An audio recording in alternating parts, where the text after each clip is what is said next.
Audio Jungle.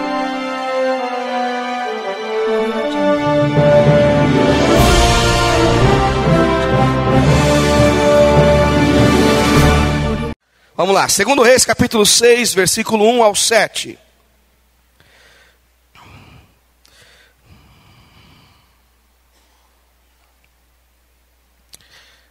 Disseram os discípulos dos profetas a Eliseu: eis que o lugar em que habitamos contigo é estreito para nós. Vamos, pois, até o Jordão, tomemos de lá cada um de nós uma viga, e construamos um lugar em que habitemos. E respondeu ele: ide. Disse um: serve-te de ires com os teus servos. E ele tornou e disse: eu irei. E foi com eles, e chegados ao Jordão, cortaram madeira. E sucedeu que, enquanto um deles derribava um tronco, o machado caiu na água. E ele gritou e disse: ai, meu senhor, porque era emprestado. Perguntou o homem de Deus: onde caiu? Mostrou-lhe ele o lugar. Então Eliseu cortou um pau e lançou-o ali, e fez flutuar o ferro. E ele disse: levanta-o. E estendeu ele a mão e o tomou. Amém? Senhor Deus, no nome de Jesus, peço a ti graça, Senhor, para poder nesta noite pregar a tua palavra. Peço a ti, Senhor, unção. Peço a ti autoridade dos céus para falar a tua palavra a esta igreja nesta noite. Que possamos estar atentos, que os comichões caiam dos ouvidos, e assim possamos, Senhor, ouvir a tua palavra. Fala a nós, Senhor, porque queremos ouvir a tua voz. Não despeça nessa noite ninguém daqui, Senhor, de mão vazia, porque eu sei, Senhor, que o Senhor tem algo reservado para este teu filho, para esta tua filha, em nome de Jesus, Pai. Amém.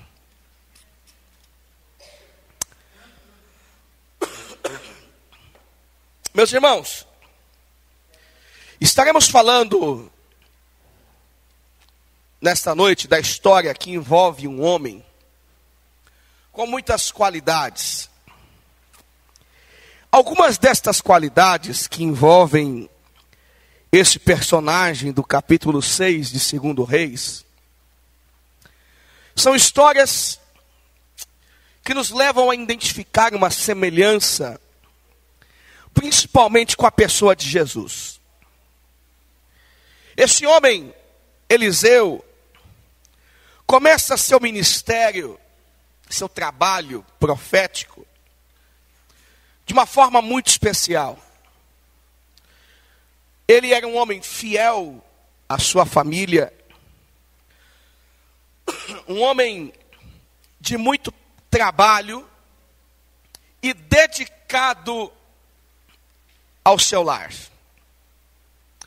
E no livro de 1 Reis, o capítulo 19, o versículo 20, Elias se encontra com este profeta de uma forma especial, onde neste encontro ele lança sobre Eliseu a sua capa, e a partir daquele momento, me parece que aquele ato, aquele momento, foi decisivo na vida de Eliseu.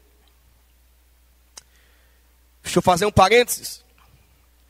A gente encontra aqui no Antigo Testamento uma referência de alguém usando a capa e alguma coisa acontece, E devemos dizer que isto não é uma doutrina para nós no Novo Testamento. Isto foi uma experiência que Eliseu teve com o profeta Elias. Não é uma regra. Experiências não podem ser regras. Experiências acontecem para nós testemunharmos e compartilharmos com o próximo. Regra é aquilo que está escrito na palavra de Deus e principalmente as doutrinas baseadas em Jesus Cristo. Ok? Então, o texto vai nos dizer, no versículo 20 do capítulo 19 de 1 Reis, que deixou, portanto, Eliseu, então deixou entre os bois e correu após Elias, e disse, deixa-me beijar o meu pai e minha mãe, e então eu te seguirei.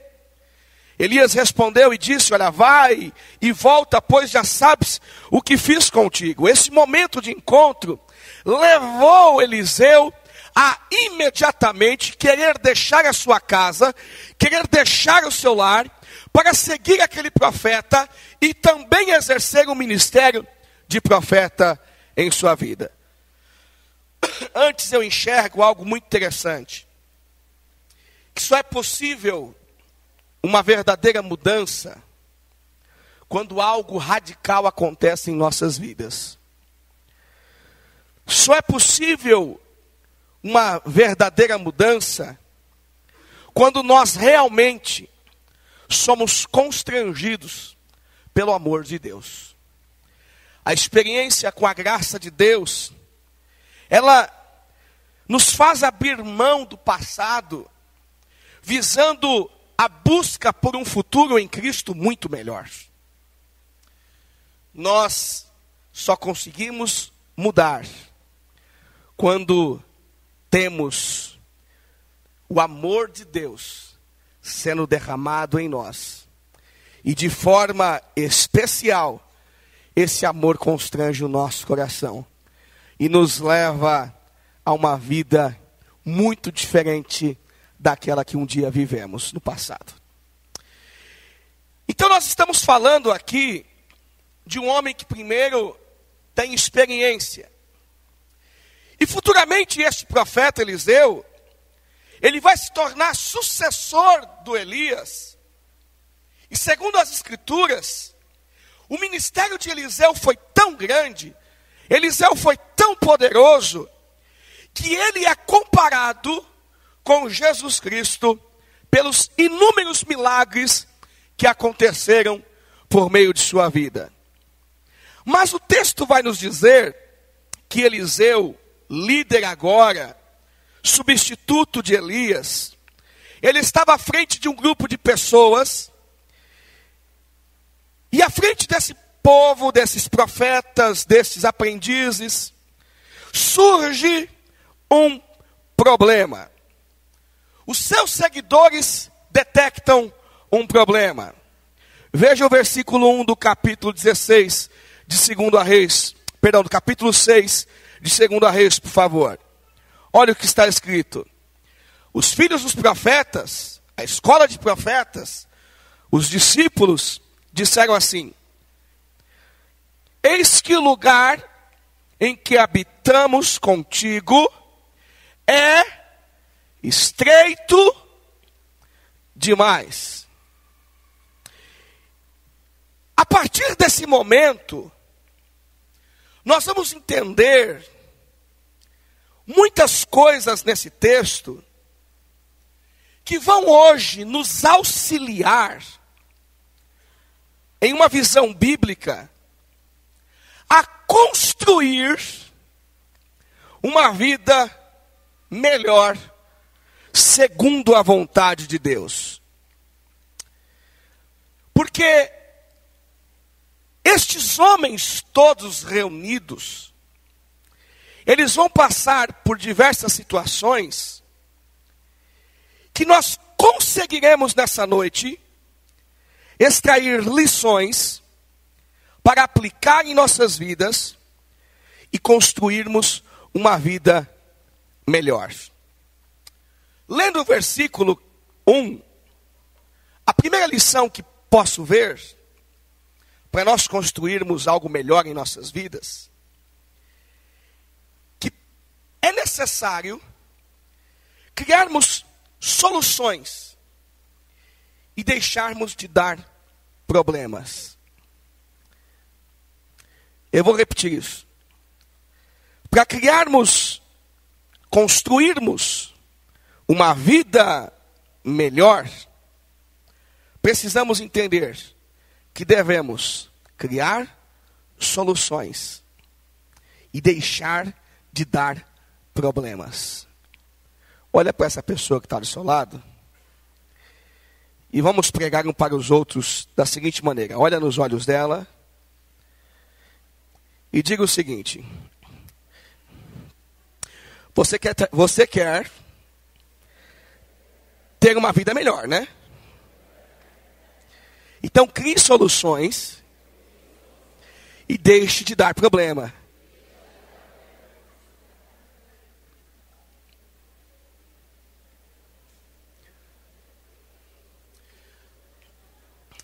Nós falamos isso porque nós somos mestres nesta questão. Na vida, a gente cria muito mais problema do que soluções. Eu posso pontuar um monte de coisa aqui no casamento, na relação de pais e filhos. Esses profetas estavam em um local que a Bíblia diz que era apertado. E aí eu não vejo alguém aqui dizendo para o chefe, para o pastor, para o sacerdote, para o profeta, para o líder. Aqui, está vendo, Eliseu? Você não tem visão. Está vendo, Eliseu? Você não consegue enxergar além do natural. Olha só, a gente está num ambiente pequeno, não dá para crescer mais, não dá para avançar, e eu acho que o culpado é você, Eliseu. Eles disseram aqui para Eliseu, dizendo: olha, o lugar que habitamos contigo é estreito demais. Eles identificaram um problema, mas tem gente que me parece que foi formado na problematologia, de forma que esta pessoa se tornou especialista em viver, em arrumar, em arranjar, em profetizar, em inspirar, em desenhar, em arquitetar problemas. E aí a gente pergunta às vezes na vida: Senhor, faz com que os problemas da minha vida se acabem. É que nem aquela historinha que o camarada pedia que Deus acabasse com os seus problemas. Deus acaba com os meus problemas. E aí Deus virou para esse homem que orava assim e disse para ele: meu filho, põe a sunga, porque hoje vou acabar com os seus problemas. Vou te jogar no mar. O problema era ele. Talvez Deus vai fazer isso com você, meu filho. Você vai colocar sua sunga, o seu maiô, e Deus vai te jogar no alto mar. Porque você é o problema da vida. Você é o problema às vezes. Você é o dificultador de Deus agir na tua vida. Não, pastor, mas Deus não está fazendo do jeito que eu quero. Deus não está fazendo do jeito que eu desejo. Deus não está fazendo da forma que eu estou desenhando.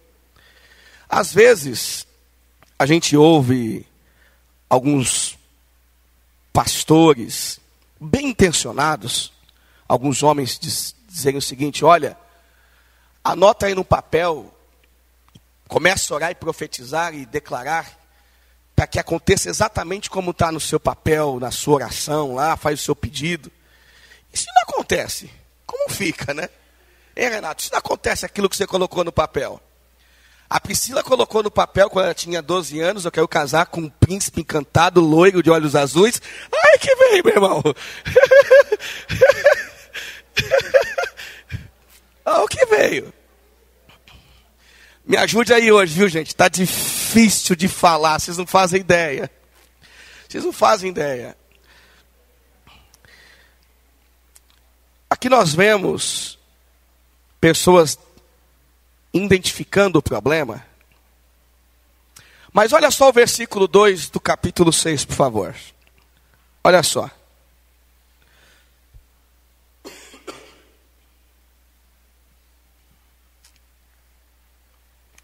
Versículo 2. Eles identificaram o problema, mas aqui eles estão dizendo assim: vamos, pois, até o Jordão. Tomemos de lá, cada um de nós, o quê? Repita comigo, cada um de nós, uma viga. Tem gente que identifica o problema, identifica a dificuldade, aí vira para o marido: está vendo bem, você precisa melhorar. Está vendo? Deus está falando contigo. Deus está tocando no seu coração, está vendo? Está vendo? Deus está falando é com você. Os profetas identificaram uma situação, e nesta situação eles chegaram a uma conclusão: precisamos fazer alguma coisa. E aí a Bíblia vai nos dizer que não veio um engraçadinho da sugestão apenas, mas veio um engraçadinho dizendo: opa, todo mundo, sem exceção de ninguém, vamos descer, vamos até o Jordão, vamos tomar de lá, cada um de nós, uma viga, vamos construir um lugar para habitar neste lugar. Cada um de nós vai pegar uma viga. Cada um de nós vai exercer a sua parte no reino de Deus. Cada um de nós, cada um vai fazer a sua parte. A minha vida não está tão boa porque o pastor não ora por mim. Minha vida não está tão abençoada porque o presbítero não veio me visitar. A Bíblia diz que é os presbíteros que tem que ir lá ungir, sabe? Eu não estou sendo abençoado porque os presbíteros não estão ungindo. Ainda mais o nosso presbítero aqui agora, que está bombado agora, só puxando ferro, o negócio está, né? Eu me recordo, ainda lia nesse dia, um texto de Ageu. O povo de Israel estava numa situação muito difícil. E eles plantavam, davam sementes na casa do Senhor, traziam seus dízimos. Eles investiam tudo que podiam e nada do que eles faziam dava certo. E aí o profeta diz para eles: olha, vocês estão recebendo, na minha linguagem, vocês estão sendo muito abençoados, mas parece que isso não está dando resultado nenhum. Vocês têm 10 mil reais na mão e esses 10 mil parece que são 10 reais. Vocês não conseguem fazer nada com isso. E ele vai dizer o seguinte: olha, sabe por que vocês não estão sendo abençoados? Porque vocês não estão se dedicando à minha casa. Vocês não estão se dedicando de forma unânime a um mesmo projeto, a um mesmo alvo, a um mesmo objetivo. E aí o profeta vai dizer: olha, a glória da segunda casa vai ser muito maior do que a da primeira. Mas desde que todos venham para o templo para trabalhar, para lutar por um mesmo objetivo, por um mesmo alvo. Nós, como cristãos, a gente às vezes é individualista em tudo. Nós, como cristãos, às vezes somos que nem crianças que recebem um brinquedo e não queremos deixar os outros brincar com aquele brinquedo. queremos só para nós. E o reino de Deus, ele sempre será baseado em comunhão, em amizade, em compartilhar, em cada um fazer a sua parte, cada um ajudar o pouco que pode, para que todos nós cheguemos ao mesmo objetivo. O profeta tinha um problema, os filhos dos profetas identificaram o problema e eles também fizeram uma proposta. Vamos construir um lugar melhor. Talvez você, meu irmão, identificou vários problemas na sua vida. Será que não te falta ter pessoas do teu lado para você crescer e sair dessa situação que você está? Será que você não está sofrendo porque você vive isolado, isolada da vida? Será que você não está sendo abençoado por Deus porque você se fechou em uma casa de ideias, em uma cela de verdades, e diz aqui ninguém entra e também daqui ninguém sai? Será, meu irmão, que não te falta pegar na mão de alguém e dizer, vamos lá, me ajude a construir, me ajude a levantar, eu estou com essa situação? Será que você na tua casa, no teu casamento, você sabe onde está o problema, mas você não está colocando a mão no arado, você não está colocando a mão para corrigir, porque você tem medo de fazer alguma coisa? Volto a dizer, somos especialistas em apontar onde é que está o erro. Ah, pastor, mas você viu, sujou tanto o chão. Por que você não veio limpar? Por que você não veio ajudar a limpar? Ah, pastor, mas poderia ter pintado mais rápido. Por que não veio ajudar a limpar, a pintar? É tão simples, gente.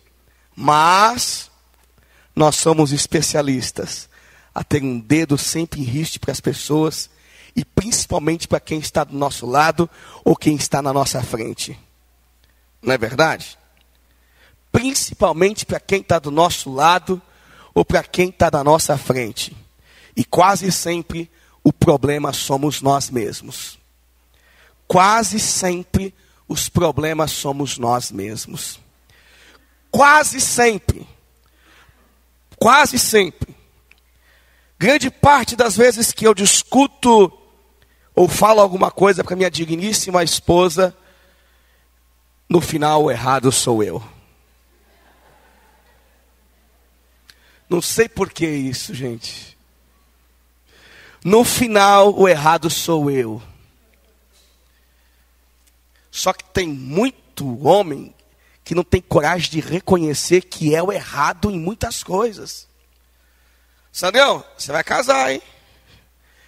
Começa a pensar nisso aí, viu? No final, quase sempre é a gente que toma a decisão errada. No final, nós que somos os cavalos da história. No final, é a gente que pisa na bola, sabe? E em vez de dar flor, a gente dá o espinho para as nossas digníssimas esposas, para aquelas pessoas que amamos, amigos, colegas. No final é assim. A gente fala que o erro está no outro, mas às vezes, quase sempre o erro está em nós. A gente tem dificuldade de enxergar os nossos erros. A gente tem facilidade para entrar na frente do espelho e ver o quanto às vezes estamos fora de forma, ou estamos desajeitados, desarrumados, daí por diante. Mas entrar na frente do espelho para ver o quanto nós estamos agindo de forma equivocada e errada. Ah, meu irmão, esse tipo de imagem a gente nunca enxerga na frente do espelho. A gente nunca enxerga na frente do espelho. Agora, se a pessoa que nós estamos identificando o problema entra na frente do espelho, você começa a pontuar. E faz até um círculo aqui, ó, está o teu problema. Aqui está o teu erro. Aqui está a tua dificuldade. Meu irmão, aprenda nessa noite em nome de Jesus. Você quer ter uma vida melhor? Aprenda primeiro a não ver somente problema. Crie soluções e compartilhe. Construa junto com alguém. Construa junto com alguém. Construa junto. Outra verdade no versículo 3. No versículo 3 ao versículo 4 do capítulo 6. Olha só o que o texto vai dizer. Disse um: serve de ires com o teu servo. E ele tornou e disse: eu irei.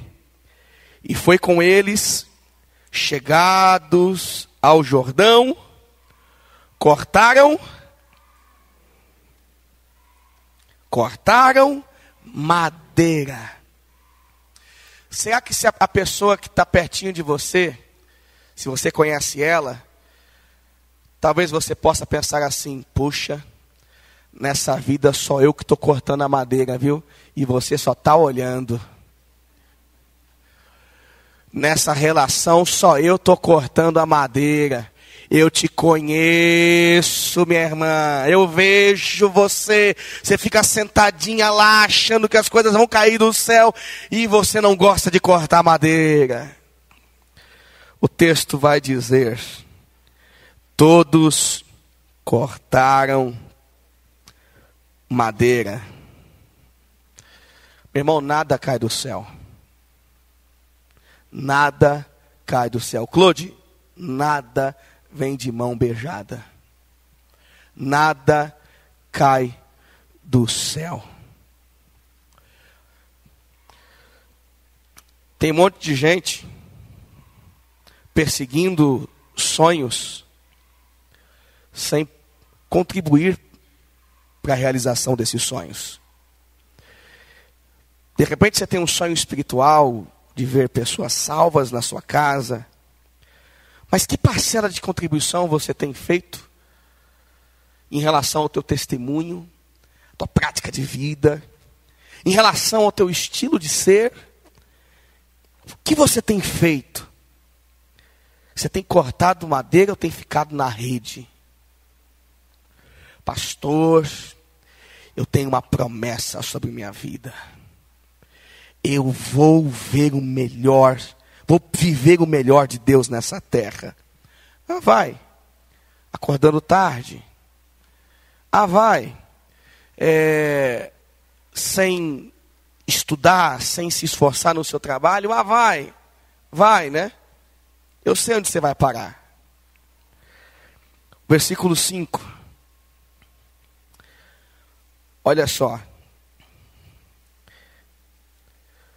Entendamos uma coisa, verso 5.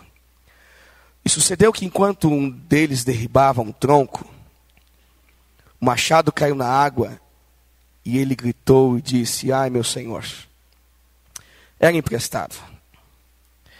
Aqui eu entendo que todo o processo da vida,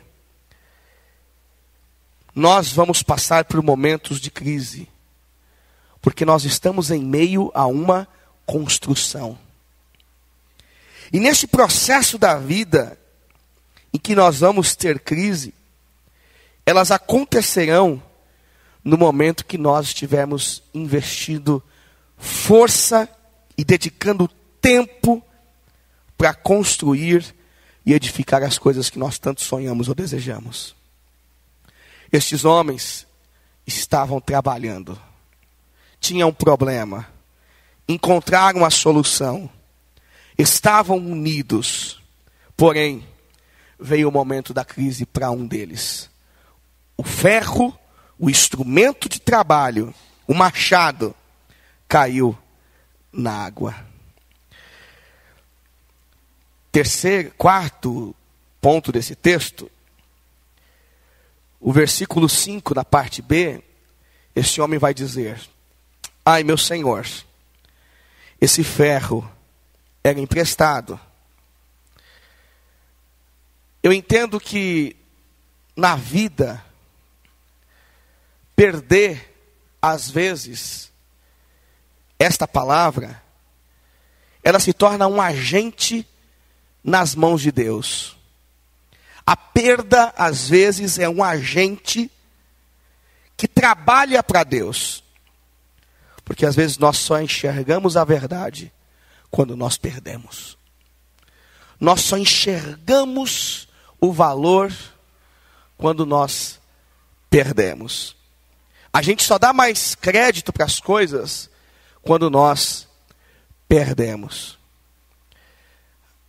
Quando nós estamos em um momento de tensão e dificuldade, aí a gente fala, puxa, como vale a pena viver.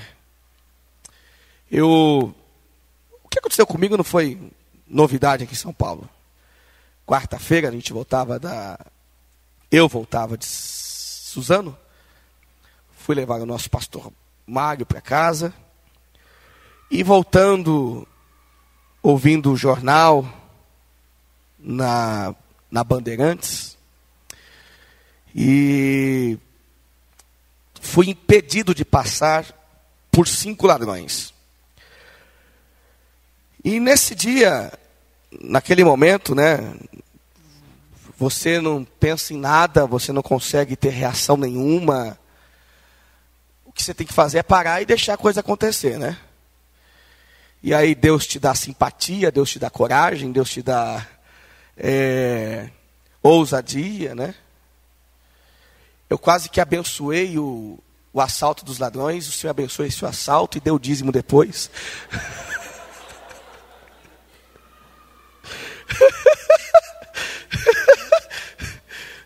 Os indivíduos me pararam, né? Fecharam a rua, me pararam e eu fui obrigado a descer do carro.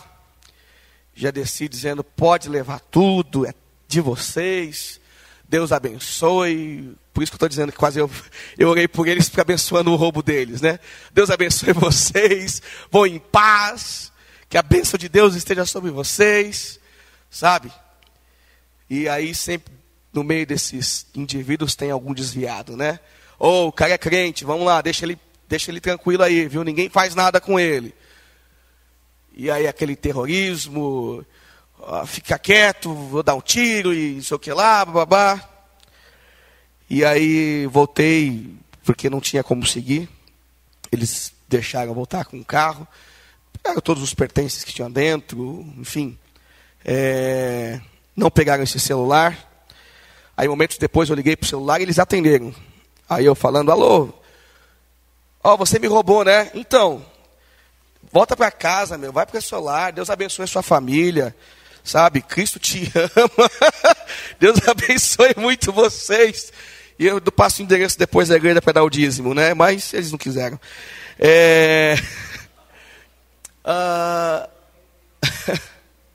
Mas eu fiquei muito, no momento, obviamente, chateado, triste, né? E ao mesmo tempo, eu fiquei contente porque eu estava voltando para minha casa. Eu pensava comigo, como é bom, estou indo para minha casa. Eu pensava que tinha lá meu filho e minha esposa e eu dizia, Senhor, obrigado. Coisas passageiras foram perdidas. Coisas passageiras foram tomadas. E às vezes a perda é um agente de Deus, é um funcionário de Deus, para nos fazer entender o quanto vale realmente a vida. O quanto vale realmente o que nós temos do nosso lado. O quanto vale realmente quem está pertinho de nós. É só assim que às vezes a gente entende o valor das pessoas. É só assim que a gente entende o valor de quem está do nosso lado. Quando a gente perde. Quando a gente perde. Quando existe dor. Quando alguma coisa acontece. Só que às vezes esse tempo de enxergar valor é uma memória muito curta, né? Por exemplo, a mulher está doente, o marido lava a louça, leva a comidinha na cama, faz café da manhã, sabe? Arruma a cama, varre a casa, cuida do lar, pergunta se está bem a todo momento, cada segundo. A mulher respira um pouquinho mais forte, você está bem, está passando bem. Aí passa uma semana, a mulher está curada. Ele chega do trabalho, joga a roupa no chão, meia para um lado, sapato para o outro. E aí aquele love, aquela paixão, aquele cuidado todo acabou. Acabou. Acabou. Tem gente que tem esse problema, viu? As coisas são muito momentâneas. Espero que você não perceba o valor de quem está do seu lado só num pequeno momento não, viu? Perceba o valor sempre. Perceba o valor sempre. Você está perto de quem você gosta? Se você está perto do seu esposo, sua esposa, ou do seu amigo, de sua amiga, diga para ela, eu percebo o seu valor, vai.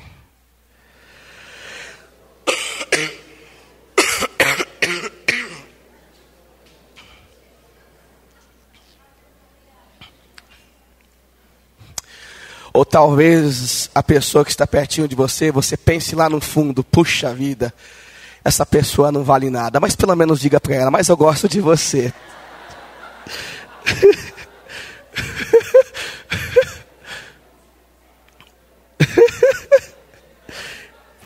Não vale nada, mas pelo menos diga para ela, mas eu gosto de você, né? Ai, não pergunte, mas eu queria saber por quê, mas eu queria saber por quê.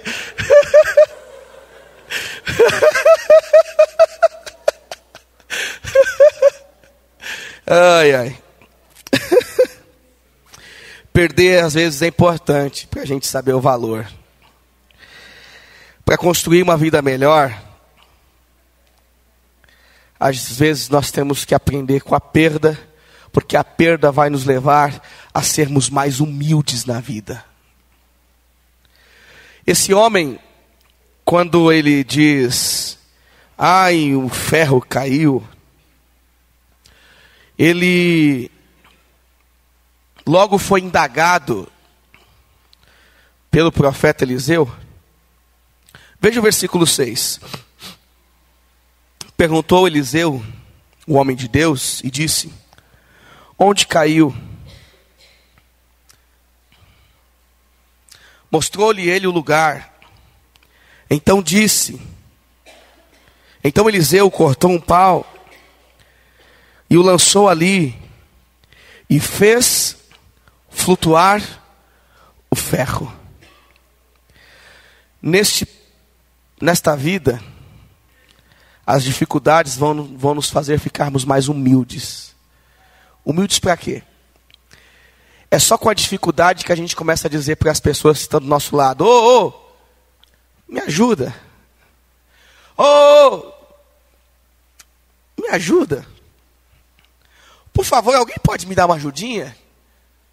Porque quando você estava bem, você pisava em quem estava pertinho de você. Quando você estava bem ou quando você está bem, você anda tão empinado, tão soberbo, tão autossuficiente, que as pessoas olham para você e têm nojo de tanta arrogância. Quando perdemos, nos tornamos pessoas humildes. Nos tornamos pessoas humildes. Quando esse homem perdeu o ferro, seu machado,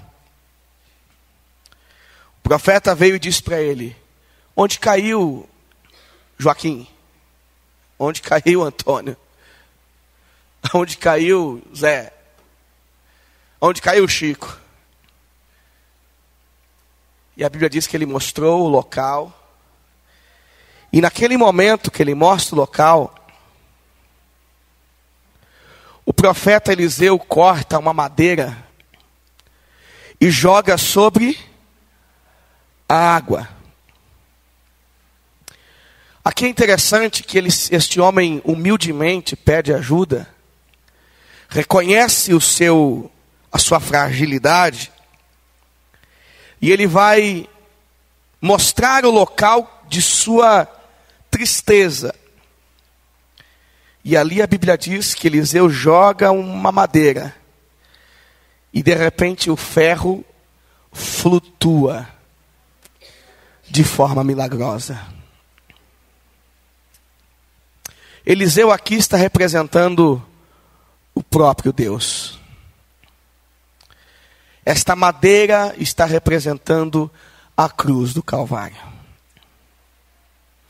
Quando lançaram mão na madeira da cruz do Calvário e penduraram o Cristo naquela madeira, para nós aconteceu a melhor das coisas que poderia acontecer. O que estava morto em nós, para aqueles que aceitam a promessa da salvação, volta à vida. Para aqueles que aceitam a Cristo, eles voltam a viver. A Bíblia diz que quando Eliseu lança a madeira, o versículo 7, além de ele lançar a madeira, ele vai dar uma ordem para este homem. E ele diz para o homem que perdeu o ferro: levanta-o. E ele estendeu a mão e o tomou. Meu irmão, Deus fez o que nós precisávamos que acontecesse. Ele enviou o seu filho Jesus na cruz do Calvário. E ao enviar o seu filho Jesus na cruz do Calvário, tudo que o homem precisava está lá, na cruz do Calvário. A vida, a esperança, a paz, a salvação, a restauração, o amor, a misericórdia. Tudo está lá. Tudo está lá. E a Bíblia vai nos dizer que todo aquele que com fé se aproxima de Cristo, a vida se aproxima dele. Esse homem estende a mão, pega o ferro novamente e volta a trabalhar.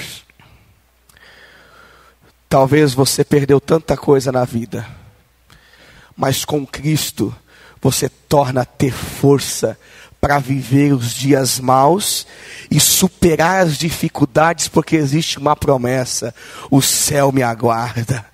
O céu me aguarda. O céu me aguarda. O céu me aguarda. Meu irmão, e aqui eu